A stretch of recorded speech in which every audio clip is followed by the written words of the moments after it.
jos wira dalan kena tenan tak antem nggon weteng mudhar kowe langsung dekem Bathara Indra tak du garse karo garesku menang endi menang kono lho garesku mlentrung aku jenengane gares empuk kok didu ora pun matur nuwun nggih ya pokoke nek ana apa-apa kowe wadul aku sing ndombani karo kowe siap nek ana dewa sing ngentokke pengabaran kowe ora usah wedi kowe matur karo aku oke wah seneng aku ngejak sampeyan ora lunga lho ora wah lunga titenono kowe ndombani wong kok lunga maju terus pokoke nganti ketemu karo Bathara Guru iso ngandhake bapakmu nendi ngamuk wong kowe iki wong kok ora ndek bapak iki ora mungkin kowe iki titah swantah mesti duwe wong tuwa nggih matur sembah nuwun ayo amo Suramarta di dewane tunggale negara ayo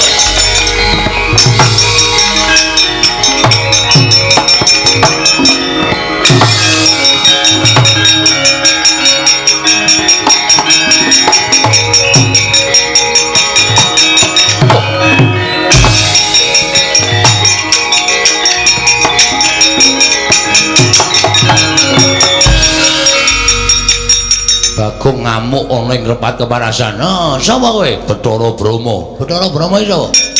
Dewaning geni. Dewaning geni? Ya, ora cedak-cedak pom bensin lho, ora. Kobong kok komisir ora. Dewaning geni Bathara Brahma arep ngopo? Nundung karo kowe. Nundung karo aku dasar Pranyata. Bathara Indra wae kalah karo aku apa meneh kowe, Mo Brahma. Ayo aku ngerti pengapesane para dewa. Ayo jajal. Ene merganing patimu. Wow!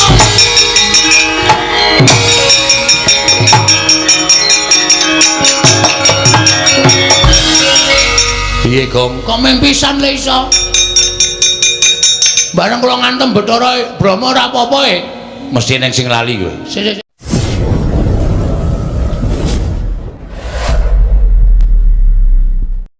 Bekti kula nek nyelokno apa? Ya sak karepmu. Kula karo sampeyan tuwa sapa?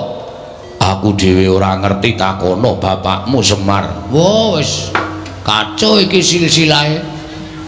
Iya Bagong. Bekti kula konjo apa kula Nyamadipati? Ya pangestu tampanana. Nun nggih sanget anggen kawula dadosaken jimat paripe.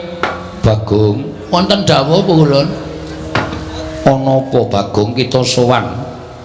Ngane-anehi teka dadi gegering Kayiwangan hawa panas sing sumundulana ing Kayiwangan ana kawan Bagong matura yen darbe panjaluk tumuli matura yen darbe pitakonan tumuli takokno marang panjenengan ulun bakal nampa ingkang dadi atur kita Panakawan matur sembah sewu nuwun tanpa pepindhan pukulun wale-wale menapa sowan kula ngersa paduka Iwang Pikulun menika estunipun nuruti kalih ati kula pukulun nuruti kelawan ati kita nggih sebabe apa critane rak ngeten kula niku krungu kabar nek Kagareng niku wis tau tate ketemu karo bapakne kula tanjeke teng omahe Gareng Reng apa kowe wis tau ketemu karo bapakmu kok Gareng niku semaur heeh nek ngono adek iki dudu anake Semar dudu ya mung anak pek-pekan ngoten. Lah bapakmu sapa rek? Bapakku ki padha karo bapakne Petro, tunggal bapak. Terus kula mara tenggene Petro. Ngoten niku. Apa bapakmu karo bapakne Gareng ki padha apa? Padha. Nek ngono kowe karo aku barang ki padha tunggal bapak ora, kowe ki beda dhewe. Ngoten niku. Lah terus bapakku sapa terus? Bapakmu ya Semar kae. Monggo ati kula niku jane ora pas.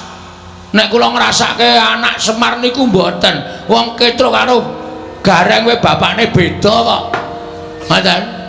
Nggih bener nek Semar niku ya anak-anak. Ning anake Semar niku do dadi dewa. Mula sing dijak medhun ning jagat niku mung anak-anake Kuwalon. Sing dijak sengsara niku mung anak-anake Kuwalon. Terus kula takon kali Gareng, "Lah anakku, bapakku sapa, Reng?" "Ayo mbah, ngoten niku. Kelara-lara kula 7 dina 7 bengi ora doyan mangan. Meneng mawon kula teng omah mikir nganti rambut kula sing arep rontok niki. Niki mergo kula mikir wong tuwa kula niku jane sapa? Ora mungkin nek kula niku urip kok mlethek saka watu. Niku mboten bakal kelakon. Tumuli kula rembugan kalih bojo kula. Bojo kita nggih. Yem Tariem. Bojo kita jenenge Tariem. Nggih. Malah durung ulun catet. Yen to ulun kagungan titah alan Dewi Tariem. Mboten Dewi. Niku mboten anake ratu, niku anake tani kok. Iya Bagong, nggih. Lek kula ketemu teng gubuk asmara. Iya Bagong, nggih. Ayo. Pripun meneh sing jeneng jodoh? Lah iya lah nggih. Piye aku kok ngene iki, aku kok kaya rumangsaku kok kaya urip kok ora ndek wong tuwa ta Yem. Nggih sampean pripun carane Pak goleki bapak? Bapak sampean niku sapa? Bapak kuwi jarene ya Semar kuwi. Bojo kula wae ora yakin kok. Nek kula niku anake Semar, rupa ya beda, kesenengan ya beda. Hobi ya beda. Semar niku hobine wedangan. Kalih pacitan. Kula hobine nyopet. Lah beda to to? Pun beda. Dadi mesti enten darah sing mengalir teng kula nek pancen kula niku anake Semar. Lah terus kula rembugan kalih bojo kula ngene wae Yem. Nek aku ora iso nyembah wong tuaku, aku ki isin, aku ki wirang. Mula tak nek aku goleki bapak piye? Ah monggo Kamas. Kamas pangeran ajeng kesetindak. Pangeran sop? Pangeran anu bojo kula nek ngundang kula pangeran. Oh. Mboten napa-napa karena wis aku gelem ngepek kowe Yem nek kowe nek nyeluk aku pangeran. Ngoten nek nang omah. Sepriki niki nek ajeng tindak goleki bapak, nggih monggo. Ning kowe tak tinggal suwe lho ya mboten masalah ngoten. Mengko nek kowe kangen piye ora? Bojo kula niku Semar ra nggih tesih kathah tangga teparo to Mas. Anyen bojo kula niku tilas wong nakal. Oh iya. Ning kula slametke saking lubang napa jenenge kenakalan, kula entaske. Lah saniki dadi wong apik ya iso golo-golo kumat. Iya iya. Ora apa-apa. Anak kula sing cilik dhewe niku ora mboten padha kali kula to? Iya, iya. Si Basir, iya, iya. Niku raine mboten padha kali kula, nek mboten apa-apa tak openi jeneng kula niku seneng anu kok nglumpuhke pahala. Iya, iya, Bagong. Sak banjure piye? Ah, terus kula takon. Aku lek arep takon endi ya saya coba bayangno. Semar tak takoni mesti lara ati wong Semar ki bapakku angkat. Upama tak takoni Mar, bapak kuwi asline sapa? Mesti weh blegegek ugeng niku metu terus mesti. Ugek-ugeke niku wis ora bakal leren. Iya. Mula terus aku arep takon Semar ya. Apa aku tak takon Ndara-ndara Pandhawa? Ampun, wong sampeyan niku umure karo Pandhawa niku tuwa sampeyan. Mboten bakal ngerti.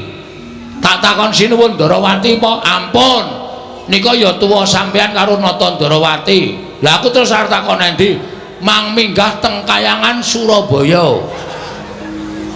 Suralaya, Suralaya. Dalane ngendi Yem? Nek ngendikaning Kyai Sepuh kudu munggah Gunung Himalaya. Kula lakoni mongko dhuwure minta ampun. Pucuke nganti ketutupan mega niku rak saking dhuwure. Kula nggawa tampar. Mendaki kula niki wau. Iya Bagong, nggih. Terus tekan latar sing ngombo sing panas banget jenenge napa Ulun? Repat kepanasan. Ah. Repat kepanasan riku panase ra jamak-jamak. Terus kula ajeng mlebu niku dijegat buta loro. Nggawa gada kali nggawa pedhang gedhe banget. Kuwi buta ingkang tunggu kari sela matangkep. Jenenge sapa? Cingkara Bala Balapata. Kula dicegat ra entuk. Kula nekat tak tantang gelut. Loh, Cingkara Bala-Balapata tak tantang perang. Nggih, asalahe kula ra entuk mlebu kok. Lho terus piye iki? Buta loro pun mati kabeh teng mriku. Lho. Mati nang urip meneh. Ampun kuwatir to, sampeyan ora kaget. Kali omongane Bagong niku ampun mang cekeli tenanan. Mula kula omong niku akeh ngapusi mbangane benere. Wah, setan tenan lho. Iki wis deg-degan e. Wis arep utusan Yamadipati kan nitik Cingkara Bala-Balapata. Kula mlebu bleng.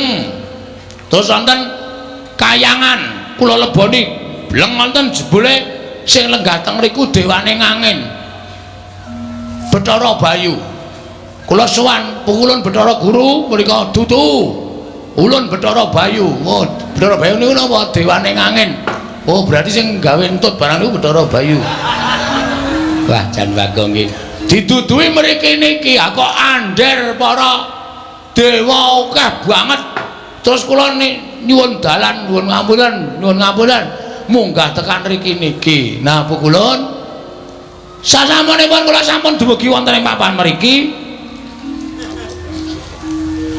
sasampunipun kula dumugi wonten ing papan mriki kula ajeng nyuwun prisa pukulun sejatosipun nek pukulun menika dados dewaning para dewa mesti kemawon pukulun menika prisa kula niku anake sapa nek pancen kula niku duwe wong tuwa nek isih urip kula paranane kula sungkeme ning nek bapak kula wis ora ana kula mang duduhi sareane kula ajeng ndongake bapak pun niku mawon nek pukulun maringi prisa matur nuwun nek pukulun mboten paring dawuh mboten ngertos bapak kula sinten kula niki sowan mriki ora ming paitan nekat tok ning wis wani mati kula estu mbangane kula urip teng alam donya mbangane kula anggen gara-gara iso gawe guyu wong delok ning kula ngerti bapak kula lara ati kula kula iso gawe guyu wong nonton garger ning terus nek wong nonton Bagong anake sapa niku ati kula dires-iris kula niku iso gawe bungahe wong liya kok ati kula ora iso bunga niku terus carane pripun coba kula tak takon mula kula pengen ngerti wong tua kula bangane kula ora ketemu kali wong tua kula nyuwun paduka pukulun dinten niki kula mang cemplungke wonten ing kolam pemandian arep omong lak ngawur wae ta cemplungke ndi niku lho sing nggo nyiksa wong Kawah Candra Dimuka kolam pemandian Dekul Mlancak kira kayangan kok ana kolam pemandian mang cemplungke wonten ing kawah napa pukulun Candra Dimuka Candra Lukita Dimuka wis sinden kok Candra Dimuka monggo dinten samenika kula aturi paring dawuh nek panjenengan mboten kersa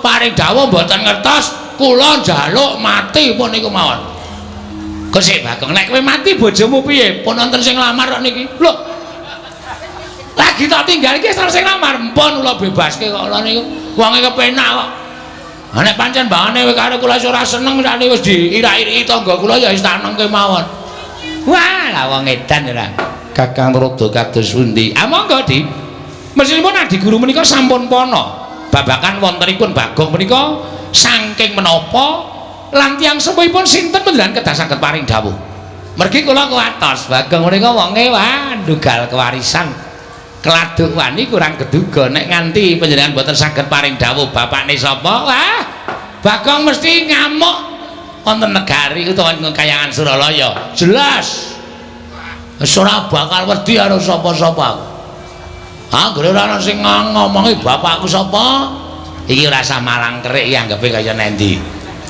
tenan kula mboten ajrih karo sapa-sapa sampean ngerti to nek kula ngamuk sampean ngerti nek kula nesu kula nguyuh sanggon-gon napa kelakon kayangan pesing kabeh rataya rusak kayangan ketekan Bagong rusak ora karo-karuan Bagong wonten dawuh sabar ya Bagong mboten saged sabar kedah samenika panjenengan paring dawuh sinten bapak kula niki kula wis mumet ket sore wau nganti weteng kula lara merga sak lakon Bagong kok takon bapakne niku perkarane pripun wah wis cilaka tenan dek mben Semar bangun gedung kesenian niku wis mecahke sirah saniki Bagong takon bapak wis apa ora bentet cengel kula ora taya kowe ning kowe bisa cah cerdas e padhake ora iso mbok tekane esuk mbok ora sing penting iso walah nekat bocah iki nekat wae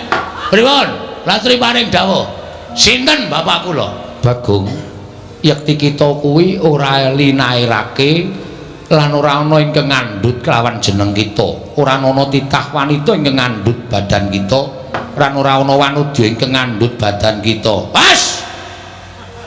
Ora mungkin. Masa ana menungsa kok mlethek saka watu, jedul saka wit, niku dudu menungsa. Niku demit. Niku setan. Lah Bagong niku menungsa. Niku mung wangsulane wong sing ora ngerti sapa bapak kula.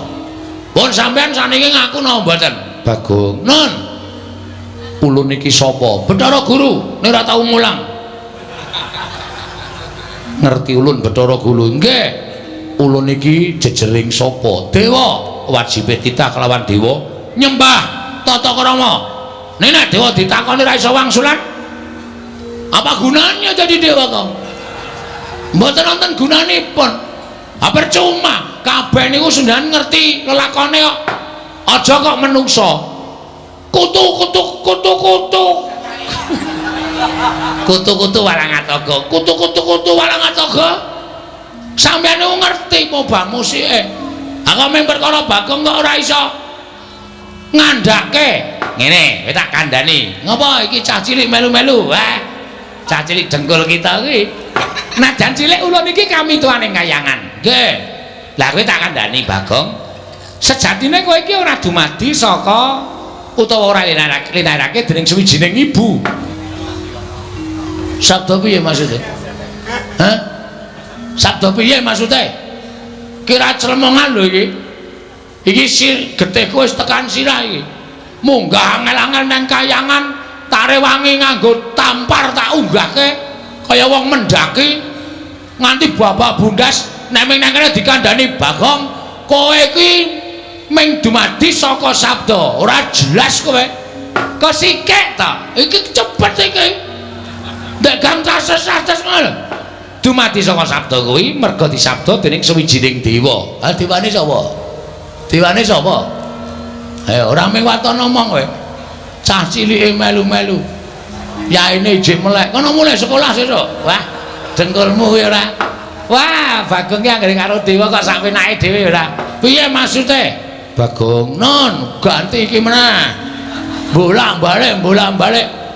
Ngene, ulun jarwani nggih. Nalika semana Semar tumitah ana ing jagat kuwi sayekti durung duwe ruwang. Terus tumuli sowan kelawan Catugara ya kuwi Kakang Tejamaya lan Kakang Ismaya sowan ngersane Iwang Pikulun Bathara Tunggal. Tunggale pira?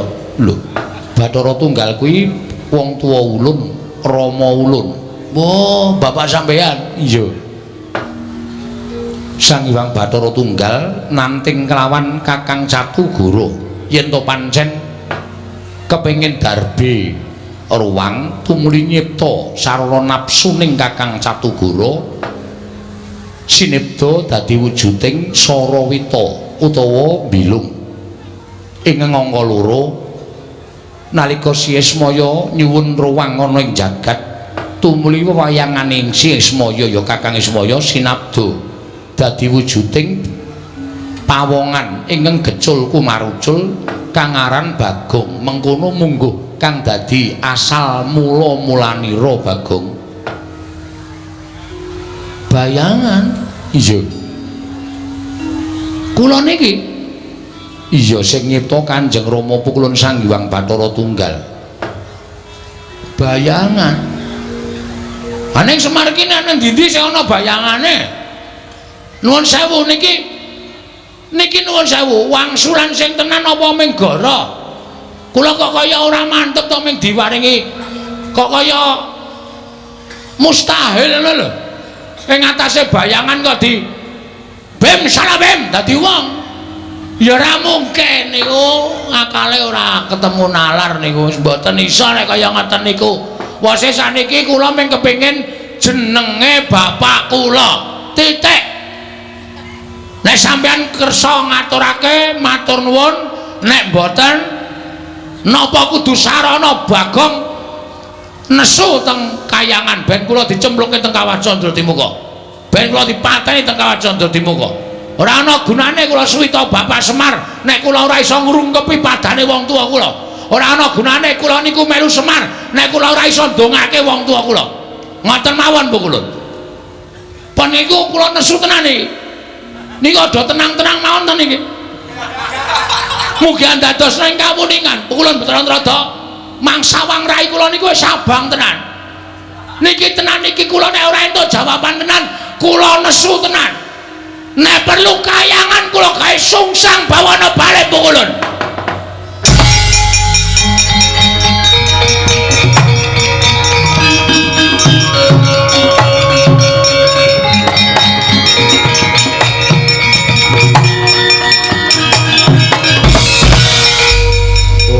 Nomo sidang sekaring bawana langgeng. Bagong aja kaya mengkono Bagong. Mundhak ora prayoga kedadeane. Pun kajenge. Lah witena sampean wis ora ditakoni ya mung sabda-sabda saka bayangan-bayangan apa? Bayangan kok min sabda dadi menungsa kaya ming ayawara ulun kok ulun. Kula mboten percaya. Iya nanging nyatane kaya mengkono. As niku mung gawean sampean. Pokoke pukulun kersa mboten panjenengan nuduhke bapak kula nami sing kula goleki nami jeneng asma nek mboten jeneng mboten nami mboten asma kula mboten nrimakaken Bathara Indra bocah iki nek ora tak seret nek repat kepanasan gawe geger Bathara Indra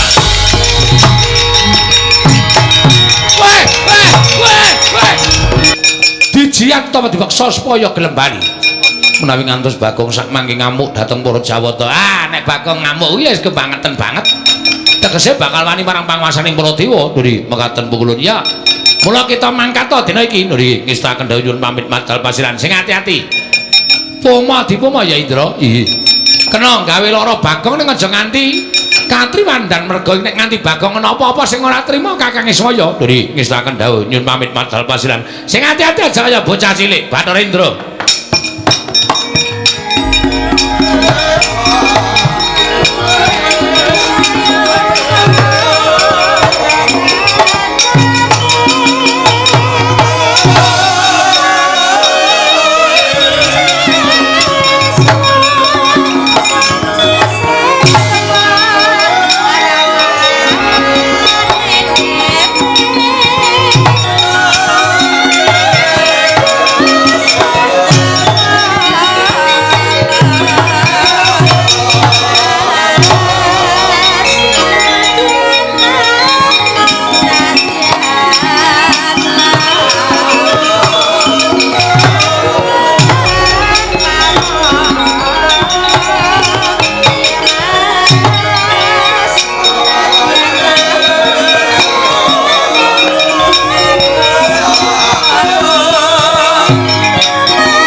Carian putra lamun kawekasan ya kawis sanggeni maya Wisnu kang pradenta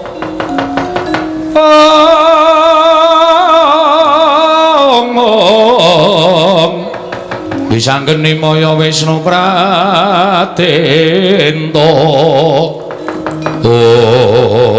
wah aku ora ngerti tanpa taliwona Bathara Indra nyikep karo aku saka mburi saiki aku dipapanke ana ing repat kepanasan ning taunana windanana aku ora bakal medhun ning jagat arep mati garing nang ngene tak lakoni pulo aku mulih ning alam donya nek nganti aku ora weruh karo bapakku percuma ora ana gunane nek dewa ora ngeparengake paring dawuh sapa wong tuaku sejatine wis ben mbok tekan modar mbok men tak lakonane Nek aku jane gumun aku ki ya ngopo to ya aku ki ya.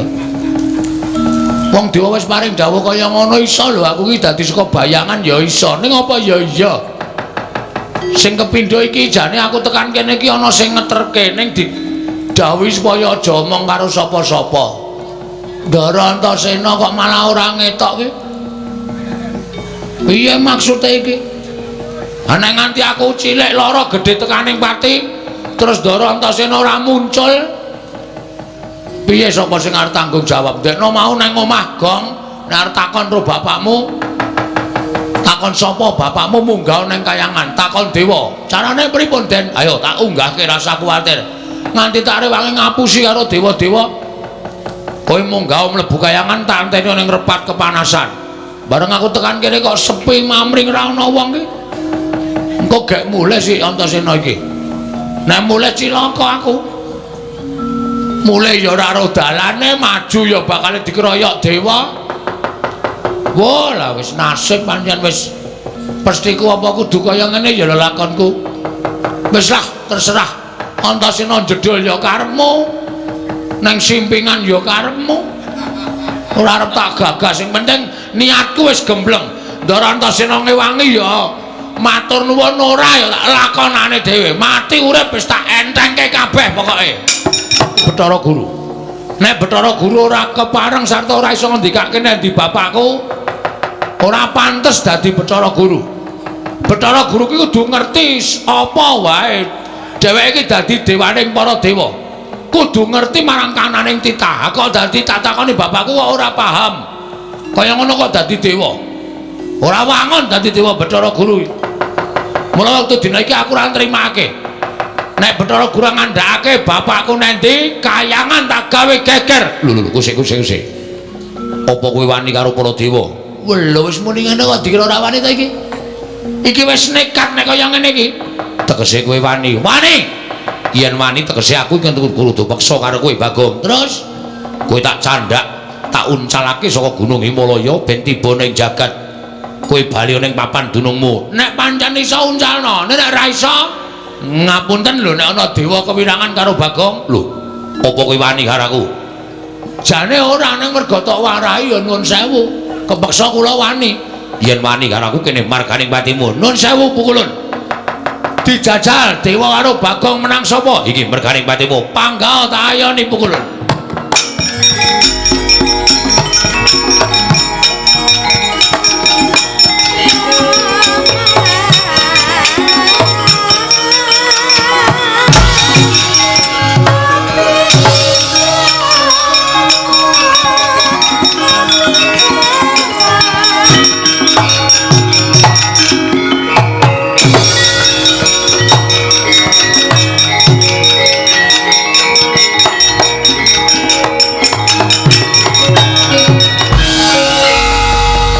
Iki aku lagi ngerti dewa ampuh ya nang kene iki. Dhek ngantem aku plak-plek mumet tak ampet kok bareng tak bales kok. Rasane tangan iki kaya temomo ning dodone kok. Kaya ora kena kaya kena wah jan nyemelangi tenan iki. Wis mudar tenan iki aku dikeroyok dewa tenan. Rekae ngono ya arep dadi cah kendel, dadi arep kepengin goleki bapak. Nek kaya ngene iki sapa sing arep tak sambati? Ndara Antasena ya minggat. Ora ketok. Bareng kahanan kaya ngene kok sak penake dhewe lunga tanpa pamit. Wis modar yem aku. Rekae goleki bapak malah soroh pati nang kene. Mongko Bathara Indra ngoyak-oyak aku kaya ngono kae mesti. Kae urung ngetokke Jaya Kawijayan Aji Guna Kasantikan. Nek nganti ngentokke Aji Jaya Kawijayan mati tenan nang kene aku anakku isih cilik-cilik. Nek nganti engko aku tak tinggal mati terus anakku piye? Nek bojoku dipsida dipek tanggaku tenan. Anakku ngrekoso iki mlebu panti asuhan malah wis ora kopen iki nek ora mulih nang Madyapada ndrawasi tenan iki. Wis suwe, Mas. Ya sawetara. Rada mriki? Ya. Ngopo kok bingung? Ngopo bingung? Semene iki nek ndombani ora ngono kuwi. Ngono kuwi piye? Sing ngakon munggane kayangan aku sapa? Aku. Sing takon-takon dewa tentang bapakku sapa? Aku. Ha kok kowe malah ora ketok? Aku ngiyup saka repat kepanasan. Mergo panase repat kepanasan kuwi pancen gilani. Yen ora kuat mesti bakal tekaning pati. Terus aku ngopo mlayu-mlayu. Diantemi dewa ya aku. Diantemi dewa sapa? Bathara Indra. Ambok diwales diantem. Nek iso tak waleske mau-mau. Ora iso. Tak tonya ora keneng, tak antem ora kena, tak tabok ora kena. Kaya ana tamenge dewa-dewa ki. Kowe iki nek goblok aja dienggo dhewe. Nek goblok takon karo wong pinter. Ha nek tak takon sampean, carane ngantem piye? Carane ngantem ono. Carane piye? Dewa ki keringkiane siji. Keringkiane disembah ping 3. Tur ling ngantem aja nggo dodo munggah ning dodo medun. Dodo medun? Mesti kena. Masa? Tenan. Aku ora tau ngapusi. Yakin? Yakin. Wah, anggere ngapusi ditenono wae. Sembah karo diantem nggon weteng medun. Antemen sak banter-bantere. Mesti kena. Ning nek kowe ngantem kene munggah ora kena wong titah warwan teranyak karo dewa. Nek nganti omonganku iki kemrucut, aja dundang Antasena. Wah, undang Ponijo. Iya. Tenan ditenono. Mangkat saiki, mangkat to ning ati ngapusi nucu aku go. Nggih, tak dawa. Ngono. Wah, cocok. Aku jenengane Gar Sempuk kok didu ora. Pun matur nuwun nggih. Ya. Pokoke nek ana apa-apa kowe wadul aku sing ndombani karo kowe. Siap. Nek ana dewa sing ngentokke pengabaran kowe ora usah wedi. Kowe matur karo aku. Oke. Wah, seneng aku ngejak sampeyan ora lunga lho. Ora. Wah, lunga titenono kowe. Ndombani wong kok lunga, maju terus. Pokoke nganti ketemu karo Bathara Guru. Bathara Guru iso ngandhake bapakmu nendi ngamuk. Wong kowe iki wong kok ora ndek bapak iki ora mungkin. Kowe iki titah swantah mesti duwe wong tuwa. Nggih, matur sembah nuwun. Ayo, Amo Suramrata di dewane tunggale negara ayo.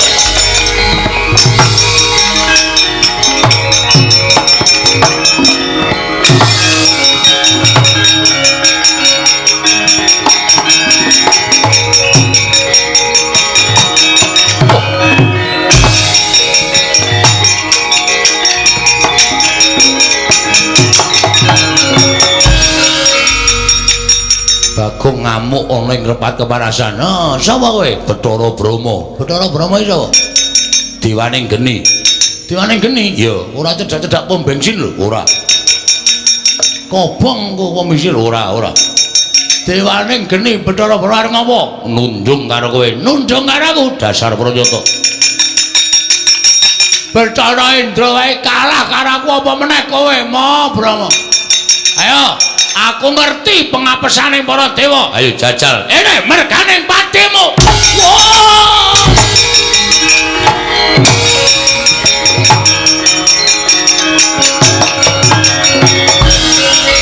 Piye, Gong? Kok ming pisan le iso? Bareng kula ngantem Bathara Brahma ora apa-apa e. Mesti ning sing lali kowe. Sik. Ora e, ana mesti eneng sing lali nyembah urung. Wah iya. Wah lali. Sembah saka kene ora apa-apa bebas. Ping 3 siap. Wis. Saniki ngantem weteng medun. Wah, antem nggon terminal. Ora jebol, ora mules wetengmu aja dundang Bagong. Mangkat kok mati dereng aku e.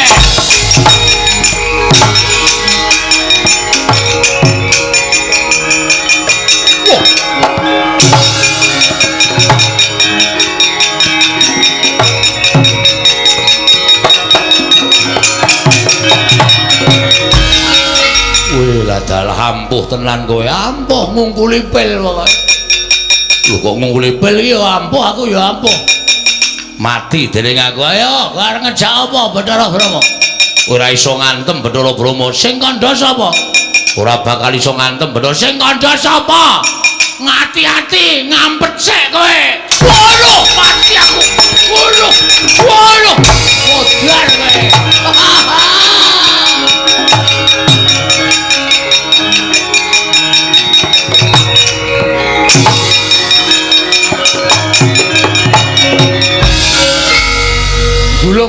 Bathara Brahma. Tuantem ngono apa? Nggon kene. Ben sisan kaya nggon vital sisan. Kira-kira mati ya ben mati dewa ora iso mati. Ora iso kok? Ora iso. Arep wong gulung-gulung kaya ngono kae iki ngrasake lara tok. Kae engko ngetokke geni, kowe nek ora ngati-ati kobong lho, Gong. Hah? Ngetokke geni. Nek ora ngati-ati kobong. Sembah ping 3 ora mandi. Dodo medun, dodone geni nggon endi? Wah iya. Kae dewaning geni, kae biasane Bathara Brahma iki nek nesu ngetokke geni, ngobong mungsuhe. Wis iki piye iki? Tanggung jawabmu no, Cina. Piye iki aku nek kanane kaya ngene iki? Ora usah kuwatir, ngejak aku iki mesti duwe penemu. Terus kowe engko nek kobong ora bakal ngrasake panas. Kok iso? Aku tak manjing ning awakmu. Nang kene? Sedeng po? Sedeng, aku nganggo badan sukma manjing ning awakmu. Ora usah kuwatir. Pun, kewon. Yo, metu ngendi? Metu cangkem po? Sedeng ora iki? Ora sedeng. Apa kene? Kene ciut ning sok amba barang. Kene. Emoh. Mambu. Wah. Tak sabune. Kowe ngampet ambegan. Ngampet ambegan.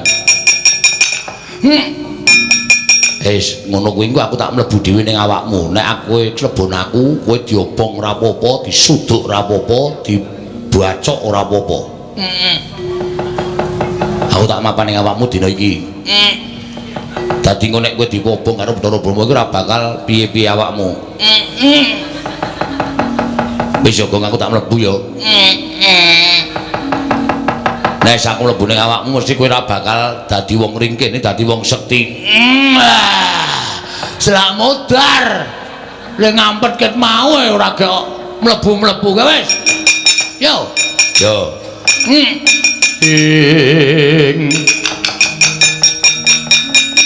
Titiprani manganak anong paricata. Mbak lume mbak lamun mambeng lirung mbak ing samudra angrok. Gong nun wis. Sampeyan teng pundi? Aku ning awakmu. Lho. Wedane daya. Kula iso napa mawon? Iso. Kowe ditamani geni ora apa-apa. Blebeke nang segara ora mati. Wah lha iki. Wah, pun sampean teng riku mawon mboten sampe metu. Lho. Kula tak dadi wong ampuh sak lawase, aja ndak tok nggo pamer, ndak tok ngumuk. Wis saiki arep ngopo? Kula cobane. Pethoke Bathara Brahma nganggo geni. Nek kula kena geni mati omongane Ndarantasena ming tekan pangucap mau mboten kababar dadi pakarti. Ya wis jajalane ora percaya. Nggih, tak maju alon-alon. Ya kono.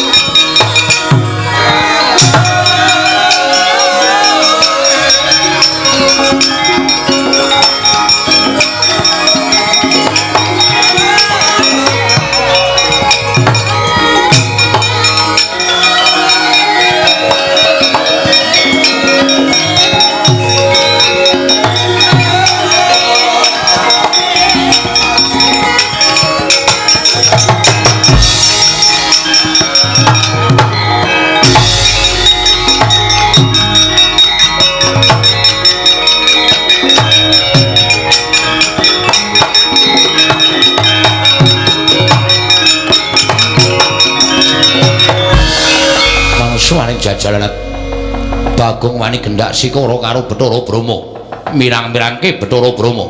Bagong, aku mentala karo kowe. Tibane daya kekuwataning Bathara Brahma, ora kobong awakmu aja tundang Bathara Brahma keparat.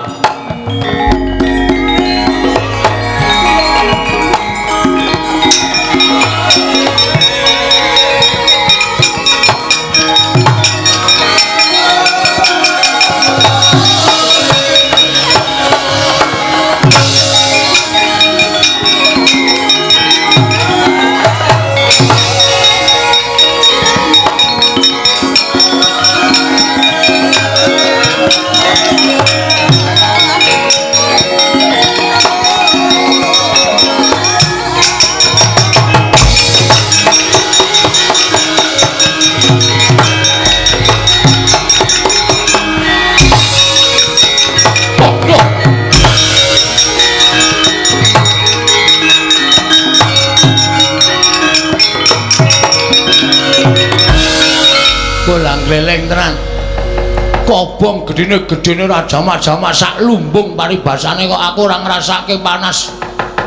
Kok aku ora ngrasake kobong ya. Waduh, waduh. Wah, lah entasine ngapusi. Ngopo, Gong? Ngopo? Sing ra kobong ming awakku kathokku entek. Asemi bareng kaget mak klawer ngono. Tak kira nek kolor bulwah. Cilaka iki. Wis, sampean niku ngomongi sandangamu kobong, ning awakmu ora ngoten. Kathokmu kobong kabeh. Waduh, wis jan wis blendis kita. Oh, kobong kabeh. Kok rambut barang ya do kobong. Meng kulit tok sing ra kobong. Ha iya. Rambutmu kobong ning kulitmu ora ngrasake panas. Waduh, gundel. Sar dhuwur. Blendis kabeh kaya ngene iki jan wis. Wah, wis kula tak golek kanu sik, tak golek gombal. Ya kono. Ndak di sini-sini kula ora. Ya wis kono ganti sik. Heeh, wis ora kateng ra ketang nganggo kacu tak tutupan. Tak buntele men kaya lemper. Wis ben luweh. Ayo terus go ngamuk terus. Ngamuk Suramrata, Jayamrata. Imbang yen padha-padha. Dewa sapa wae maju mesti tak rampungi nek urung Bathara Guru ngandhake sapa bapakku satenan. Aja nganti mandhet tekan semene nggonmu golek karo bapakmu ya ditenani. Nek Bathara Guru mlayu ki ateges janjane Bathara Guru ora ngerti bapakmu ki sapa. Lah nggih. Nek tak pikir-pikir iki suwe-suwe kriwikan dadi grojokan geguyon dadi tangisan. Waune kula mung rembugan karo sampeyan ming jagongan perkara bapak. Lah kok dadi sampeyan tok netangi pepinginaning ati kula supaya takon bapak kula teng pundi. Monggo jenengan terus ngojo-ojohi kula munggah teng kayangan kula ya manut. Lah iya. Lah nyatane wis tekan semene, Gong. Ibarate wong nyabrang ana ing kali kuwi maju ya teles, mundur ya teles. Mula nek tumrap aku ya maju sisan. Ning nganti mengko ndara-ndara Pandhawa ngerti, wis ora usah wedi. Ditekati pancen ndara-ndaramu Pandhawa utawa wong tuaku Pandhawa arep melu-melu katutke sisan. Wah iki ketoke sampeyan iki ngojo-ojohi ning kaya ming mbombong kula ora mbombong ki tenanan. Sampeyan bantu, tak bantu. Aku metu saka awakku lho, ya aku tak mlebu. Sampeyan mlebu nek kula ketemu sapa-sapa niku dadine gedhe ati kula. Kula ora wedi karo sapa-sapa. Ya wis aku tak mlebu Bathara Guru ya. Lah ora ngono malah mlebu metu ora jelas ora.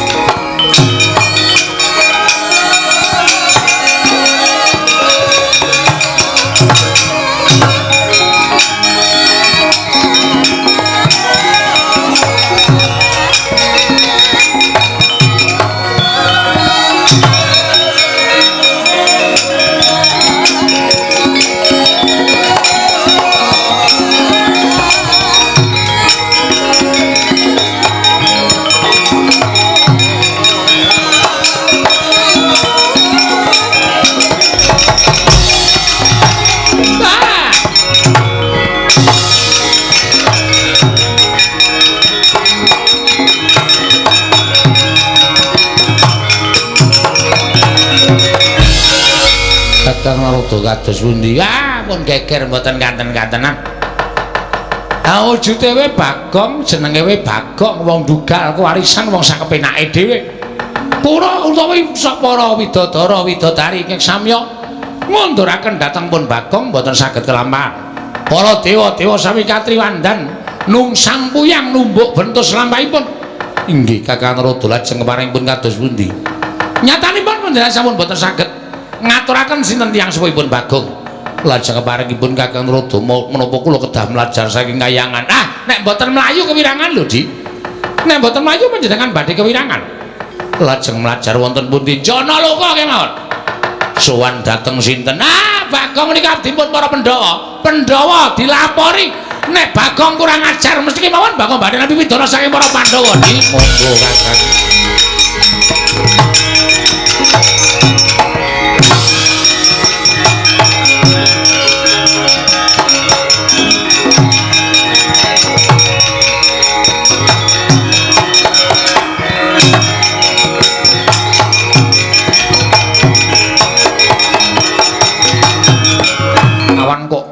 sak mangke gotang. Panji kula nampi pelaporanipun anak kula Gareng kalih Petruk. Anak kula Bagong wis sawetawis wekdal menika ninggal griya. Monggo mboten dipun mangertosi wonten pundi papan durungipun. Kula pun takon-takon karo tangga teparo kiwa tengene Bagong. Mboten wonten ingkang sami mangertosi lan mboten wonten ingkang sami nyumurupi wonten pundi lenggahipun anak kula Bagong. Mengkono Kakang Semar nggih. Mila Den. Kula wis pasrah bongkokan. Menawi tetela anak kula Bagong menika tasih urip, mugi-mugi Gusti-gusti kula para Pandhawa ugi saged manggihaken wonten pundi dunungipun. Nek anak kula Bagong pun mboten wonten, nggih sampun mboten napa-napa. Jarakan wong urip eneng alam padang menika namung anut kersanipun sing gawe jagat Ndara. Miat langeneng kalanggiwan dakar pandan moncar tinaner kagonang sureng sorot edan padang kasoran pacaring purnameng gegono dasari mangsa katiga dereng ngantos paripurna balwacana kasaring ing tumep saking dirgantara nggih Sang Hyang pikulun manik moya karya kagiat kang samya mulat lang-lang ing triya mangungkong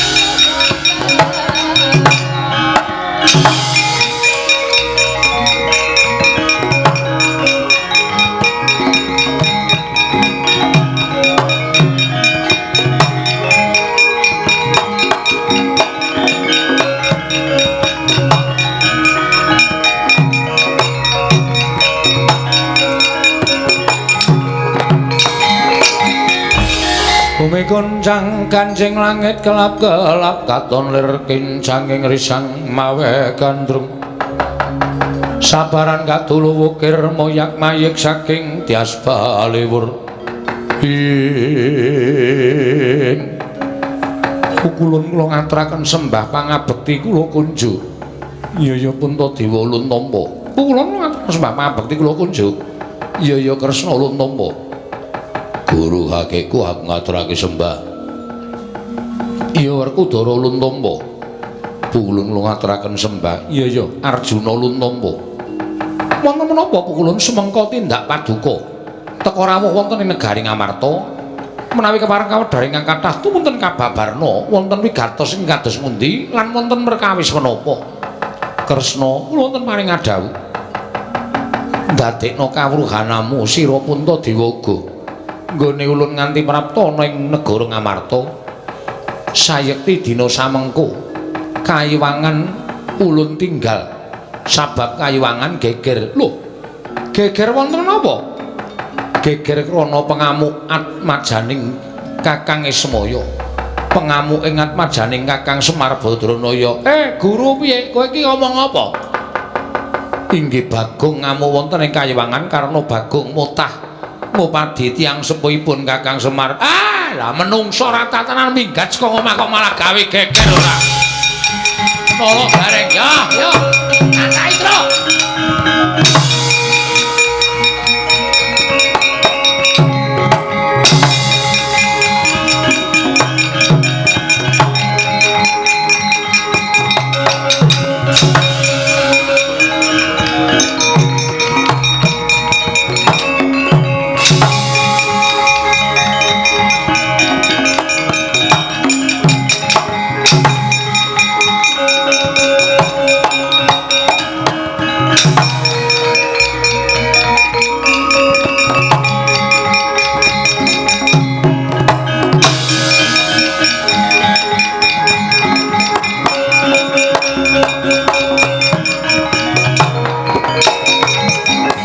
Redo mangawur-awur wurahan tengaraning ajurit gong maguru gongso tetekaya butulawar pantriting turangga esti ngandel ora pukulun Bathara Guru mudhun ana ing jagat laporan karo Pandhawa. Gus, apa? Niki laporane Pandhawa tenan e? Ora sawedi aku wis ning awakmu ngene iki kowe iki dikapak-kapake ora bakal iso tekaning pati. Kowe dipiloro ora bakal ngrasake loro. Nek pancen pepundenku para Pandhawa ora iso nuduhake wong tuamu sisan gawe kok. Bengi kowe dadi lakon. Oke. Nek mungsuh Ndara Janaka lawan. Ndara Werkudara wani. Oke, iki arep geleleng tenan aku iki. Ayo. Wulo, aku sing maju malah sikira tekle. Gareng kok ketingklang-ketingkling. Piye kowe ngajar kakangmu wani ora?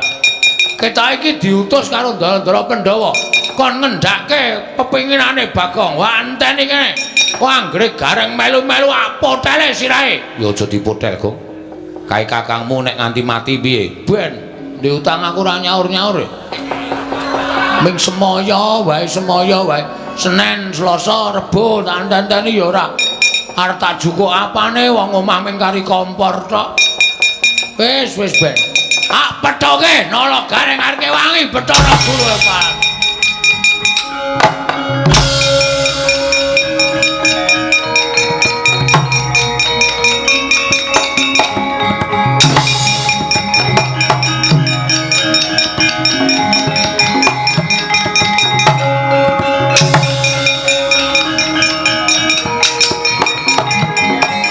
Kuncang ganjing langit kelap-lapaton lir kincang ing risang mawe gandrung Gong Bagong le Gong kowe kok mendelik mripatmu Kang Supan demit kok le kowe ngapa kok ngamon ning kayangan barang iki kowe iki ngapa edan apa piye mbok eling to Gong kowe iki ming anake Semar kowe iki ming wong kere kowe iki ming kawula kok ngobrak-abrik kayangan nganti wong Bathara Guru ora trima kowe entuk pidana piye? Gong sabar, Gong. Mula kok goro-goro tak enteni kok ora teko ki kowe jarene endi? Ngapa? Goro-goro kok ora teko. Wiwit bengi iki aku absen goro-goro. Lah ngopo? Gah. Pol paling ming gembus asmara, gubuk. Gembus dengkulmu mlocot, gubuk asmara. Jeli aku ngrungokke. Bengi iki aku lagi ora arep gara-gara truk lan dadi sumurmu.